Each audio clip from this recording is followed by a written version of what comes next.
All right, Larry Krueger here from the Pig and a Pickle Krug Show with a little 49er video after the Niners beat the Bears on Monday Night Football, or Sunday Night Football, I should say, 42-38. 49ers get the win. The 49ers roll to 12-4. Bears fall to 11-5. Great win for the 49ers. I mean, Brock Purdy threw the pick six early on the very first play, and somehow the Niners overcame not having George Kittle, overcame not having Trent Williams, who went out with a hamstring strain early in this game. So Austin Pleasance had to come in. Niners were down 7-0. And what did Brock Purdy do? Well, all he did was throw for 300 plus yards, 3 touchdowns, only sacked 1 time. Christian McCaffrey ran 23 times for 140 yards, 6 yards a pop. Niners ran for 200 yards. Pearsall stepped up and had a huge game. 5 catches for 65 yards. Jake Tonges had a huge game. He got into the end zone. Juwan Jennings scored another touchdown. And the 49ers did just enough on defense to win the game. Tatum Bethune had 11 tackles. Niners wound up with no sacks of the quarterback, only 3 hits all night on Caleb Williams. But they stopped him at the end, and that was really the key. 49ers got the stop that they needed at the end, and they get the 4-point win, 42-38. And that sets up the Week 18 showdown in the NFC West between the Niners and the Seahawks, and the winner wins the NFC West and gets the 1 seed in the NFC in that first round bye, which is so vitally important. All right, so there you go. A little breakdown of Niners Hawks. Let's hear from some of the key contributors. We should tell you we're brought to you by Pig and a Pickle, 2 locations, Emeryville and Corte Madera. They got a third on the way in Petaluma. Thanks to Pig and a Pickle for being the title sponsor of the Cruise Show. Let's hear first from Kyle Shanahan. He talked a little bit about the scrambling ways of Brock Purdy. Purdy was really good today on the run. In these big games, man, Brock Purdy will not be denied. He had 6 carries for 28 yards. He had 2 rushing touchdowns. When you can go, read option with Brock Purdy, and you've got a rusher like a CMC, and then Purdy can sometimes keep it and run himself, man, that gives you an element on the goal line that very few teams have. And Shanahan addressed the scrambling ways of Brock Purdy in the post-game presser after the ball game. You describe Brock's decision-making when it comes to scrambling, to getting out of the pocket, using his mobility. Just how valuable is that part of his game? It's huge. Anyone who can add that, you see they did it to us a couple times too with Caleb. Brock moved the chains with his legs a few times, and then he bought time a number of times to get some big plays down the field. One, getting that touchdown to Juice.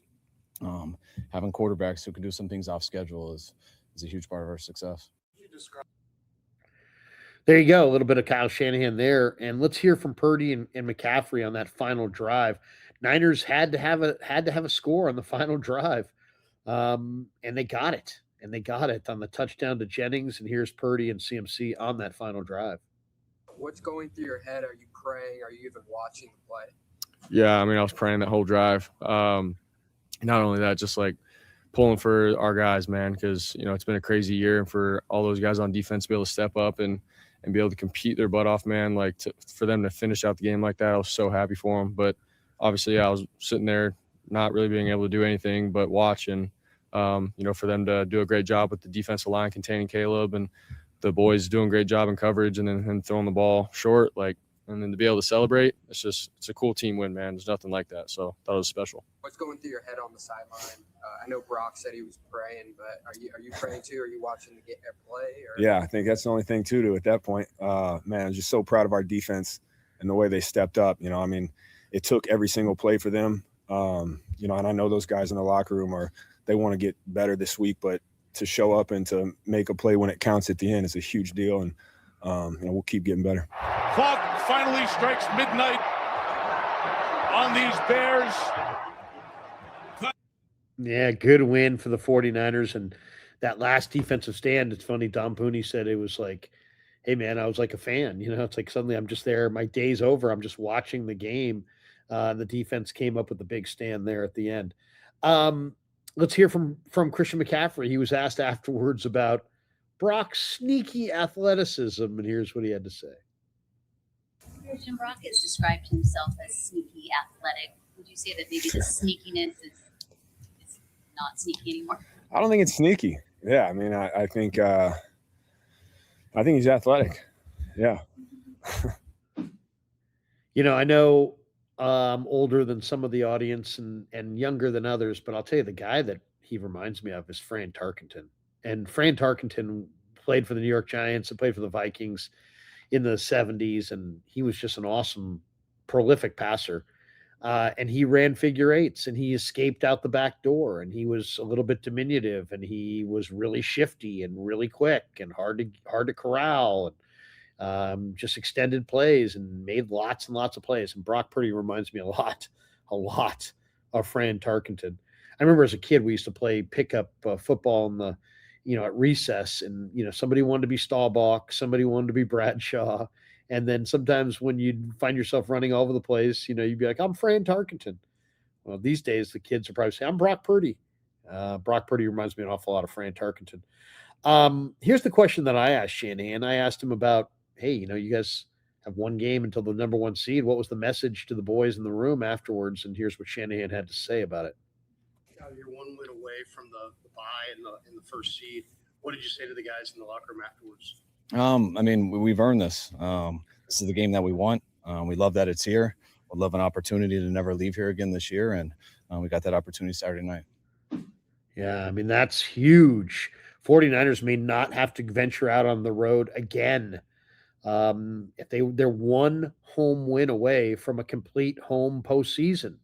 And as much as I would love to travel the country and go to Philly and Chicago and all these different places, I'd rather stay home. And I think the Niners' best chance to win the Super Bowl probably comes with home field advantage. Definitely comes with home field advantage. Let's hear from Kyle on the Purdy pass to Juice. I mean, this was so athletic. This is Purdy, avoiding defenders and moving all over the place. And as I said, figure eights and buying himself extra time. And here's what Shanahan had to say about that beautiful touchdown to Juice. I saw Juice that I was hoping he would throw it to him right away, get like a 3-yard gain and a big hit. It wasn't the coverage I really wanted to play for. And then he didn't do it. So then I was just hoping he was going to throw it away and we could have a couple more downs. And then I just started watching him, probably like every other fan does. And he made me extremely nervous, and then he made me happy. That's well said. Pretty well described there by Kyle Shanahan. All right, so there you go. 5 cuts from the post game. Now let's hear. I ventured inside the locker room and caught up with 3 key contributors: Jake Tonges, Colton McKivitz, and Dom Puni. And let's first hear from Jake Tonges. This guy is just so impressive. He's stepped in. He's made some of the biggest plays of the year. He's got 5 touchdowns. He's a hell of a receiver. He made 1 catch off his shoestrings. I mean, he's got a huge catch radius. He's very dependable. He's selfless. I mean, when Kittle came back, he basically was banished to the bench. He never really played hardly at all and didn't complain, keeps grinding. I mean, just a great dude. I mean, he's going to make some money in this league for sure. Because of the catches that he makes. And this was, an awesome game for Tonges.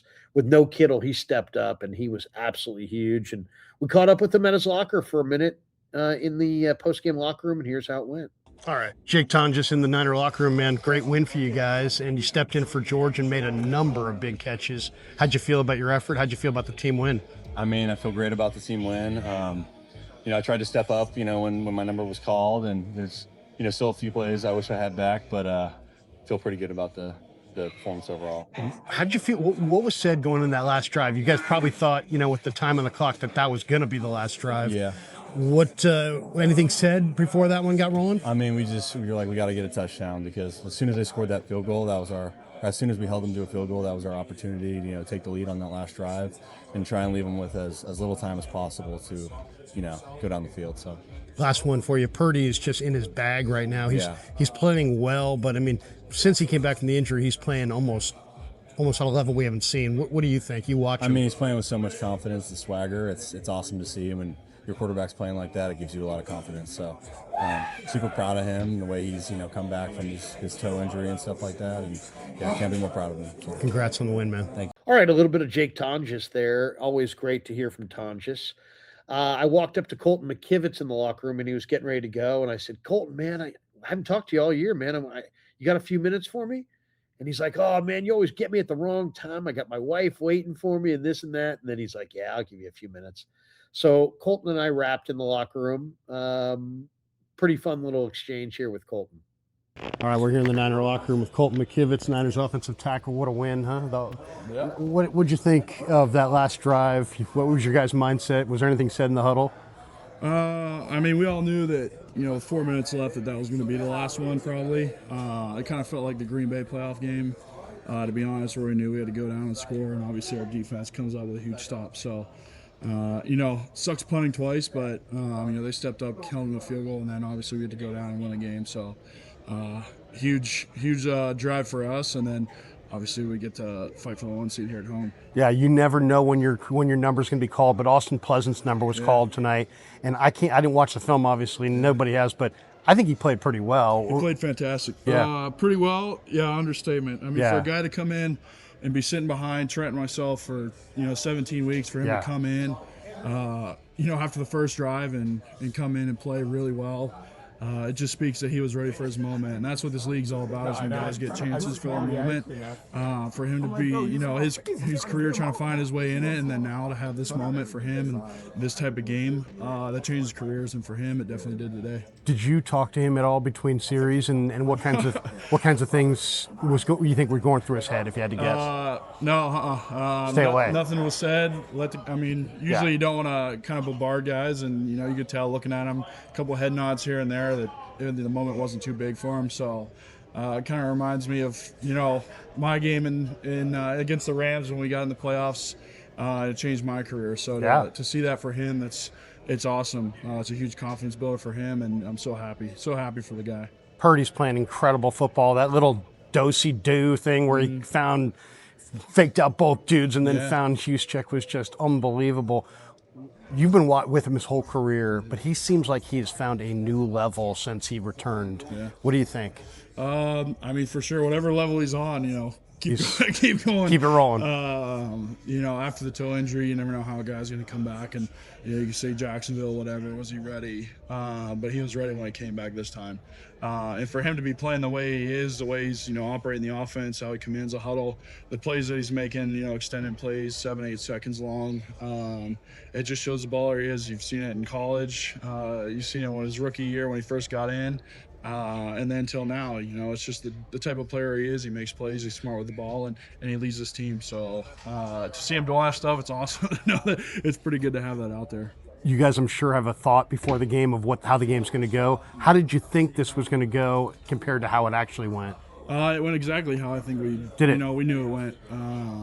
It's just how it's going to be this year. When you're missing guys like Fred and Nick, George. George too, the same thing. You're gonna have to have offense step up and play well, and for us to not punt in over a month, and then for it kind of felt bad when we punted twice today. But it's just the way this offense builds. We're clicking on all cylinders right now, and that's all you can ask when the games are this big and they mean this much. It's essentially a playoff game every week. It's good to have the offense playing the way. Last one for you, bro. We appreciate your time, man. Yeah. This team, what's the feeling going into? What did Kyle say going into this next game, and how do you feel about this last game? Yeah, obviously it's just going to be a short week. We were told that, so we're going to have all of America getting to watch us again, which is awesome. 3 weeks in a row, we get to show the country what this team's about. We've shown that 2 weeks in a row, kind of the whole season as well. But we get to do it against our division rivals. We went up there week 1, got a win up there, and then now, they're taking a long flight across the country, but it's going to be Niners Seattle again. We saw it in 2019 for the 1 seed. I think it's going to come down to the same type of game. It's going to be physical and fun, so excited for that game. 2 steaks and a bowl of butter noodles again today? Butter noodles, it's steak every week, crew. Come on. Thanks, man. You got it. There you go. Colton giving me crap there at the end, and he's one of my favorite guys on the team, and he's a really underrated player. He's a really good football player, Colton McKivitz. And let's hear from Don Puni. Don Puni is coming on, and he was sitting at his locker after the game, and I just wandered up to him and said, "Hey, let's rap a little bit." And always easy to talk to guy. I love talking to Don Puni. Here's a little bit of Dom. All right, we're here in the Niner locker room with Don Puni, Niners offensive guard, and man, great win for you guys tonight. How did it feel? Felt really good, man. It was a pretty boring game, so it was very exciting. Any game that comes down to the wire, it's a weird feeling like when you're on the sideline. Yeah. Last play of the game, like your game's over. So like it's just exciting to watch. You're a fan almost. Yeah, you turn into a fan. Yeah. And we're just all on the sideline, the whole line. Nobody stood up, so we're all made sure everybody stayed down. They ended up getting a stop, and we just ran. He just surged the field. It was fun, very fun. Yeah. Austin Pleasance had to step in for Trent Williams. Trent Williams is the best going, man. And you're a second-year guy, so you know how hard it is. What did you think? Did you talk to him at all during the game, or did you just leave him alone and just say, hey, because he was doing great. Yeah, that's no surprise because the way Austin practices, he's very in tune with his technique and details, and it's really no surprise just from what I've seen from practice, even training camp. So yeah, for me to go talk to him, I mean he's a 6-year guy and he's a tackle. Like, yeah. What am I gonna tell him? So, so I'll just let him get in his groove. I'm sure if Colt wanted to tell him something, Colt could. Sure. That's not mine. It's not your spot. Yeah, it's not me to do that. What'd you think of Christian ran for well over 100 in the first half, man? He was really rolling at that 41-yard run. Yeah. How'd you feel about your guys' run blocking tonight? It was good, man. The play calling was exceptional. And, we executed at a high level. And when the run game slowed down, I think it slowed down in the fourth quarter, we were able to let it fly, and Brock did his thing. So, I mean, this is the way offense is. Like, can do both. So I was very happy with how we played. You're a confident team. This is a very confident team. The Bears are a confident team. Yeah, they were. Did you sense that confidence? They hadn't lost in a while. Yeah, you can. They had just made the playoffs the night before. Right. When we made the playoffs in Indy, that feeling that we had going into the Colts game, it was like an extra surge. And I know they had that because they still had the 1 seed in sight. Yeah. So it's like, you already made the playoffs, and you really got, like, your spot's already locked down. You got nothing to lose, kind of. So you might as well just let it go, let it fly, give everything you got. And we definitely felt that from them. They were playing fast, they were playing physical, and just letting it loose. But, I mean, so were we. So it was a good battle. Purdy was amazing tonight, dude. And not only that, he's been amazing since he came back. Right. I thought he was going to come back lesser than because of the turf toe. He's not lesser. He looks better. He looks amazing. I'm so blessed to play with a quarterback like him, bro. Like it's unreal. Like what he does, he makes us look a lot better. He gets us out of some pressures, and he does this thing with his feet. The play he made on his feet today with the keeper, I was just like, man, like looks are exceptional. Like he really is that guy. Like outside the pocket too. I'm just blessed to have a quarterback like that. What's his presence like in the huddle? Is he loud? Is he boisterous? Guys have said he's confident and he's cocky. He's strong in the huddle. He's loud when he needs to be. Yeah. He's always the right person, no matter what. Like if he needs to be calm, he's calm. 4-minute offense, he's very calm. 2-minute, he's on his I don't know if I can cuss, but he's on his stuff. Yeah, it's YouTube. You can cuss. Yeah, he's on his stuff, and he always matches what the vibe needs to be. So he's perfect. No Trent, no George, and the guy stepped up. Tonges. I mean, what can you say about guys like that? And he's playing. He's a really good football player, is he not? Yeah, I mean, he's incredible. He is. He's playing himself into some very good future. Yeah, guy's gonna make some money in this league. Yeah, it's just been the MO of the season. Yeah, guys go down. I think we're just used to it. Like we don't really bat an eye. Brock went down. Max stepped in. George goes out. Tonges steps in. The list goes on and on. Yeah. Fred goes down, Tatum steps in, and D and it's a true team. Curtis, yes. It's just next man up mentality. We're not blinking. When stuff like that happens, it's just like, why not just go cut it loose? Nobody expected us to be here, so it's just kind of a freeing feeling, honestly. What did Shanahan say in the locker room afterwards? And you guys got one more. What did he make reference to that? Yeah, he told us we play Saturday, right? Saturday night. It's another short week, and back-to-back short weeks, but it's. Just gotta go get it done. Yeah. When there is a short week, is there anything that you have to cut out of your prep? Do you lose maybe less lifting, or what don't you get? What don't you get to? I guess on a short week. You don't get. Yeah, I think usually there's an upper body lift and a lower body lift. 2 days after the game, we'll kind of just combine it into one. Yeah. That's probably it though. It's a lot more recovery though. Yeah. And just make sure you get your legs back. Last one, man. Appreciate your time. How'd you spend the holidays, man? Did you get to do Christmas? Did you get to do anything good? I know I made a lasagna. I made my Nice, first lasagna. nice. How'd it come out? Really good. Yeah. Yeah. What was it? Spinach or? No, it was just cheese, Cheese, beef, and beef. pasta. Like There you noodles. go. Was it good? Hell yeah. Yeah. It was my first time. I'm trying to learn how to cook. So Nice, nice. yeah, but then my girlfriend came. So then after that, then we did our gifts and all that. So it was fun. Hey, man, congrats on the win. Go get some rest, and we'll see you next week. Thank you. I appreciate it. Tom Puni. All right, there you go. A little wrap up from inside the Niner locker room. A little Colton McKivitz, a little Dom Puni, a little Jake Tonges, some sound bites from the post-game pressers, and a wrap. And a wrap on a good win for the Niners. 42-38, 49ers. I made a prediction at the beginning of the year. I said the Niners are going 11-6. I'm wrong. Right now they're not going 11-6. They will not lose 6 games this year. The 49ers are 12-4, and they're either going to finish 13-4 or 12-5. So great win for the 49ers for sure. And thanks to all of you guys. And of course, thanks to Pig and a Pickle for being the title sponsor of the Krug Show. Thanks to Sleeper for sponsoring this video. And thanks to all of you guys for supporting the Krug Show on YouTube.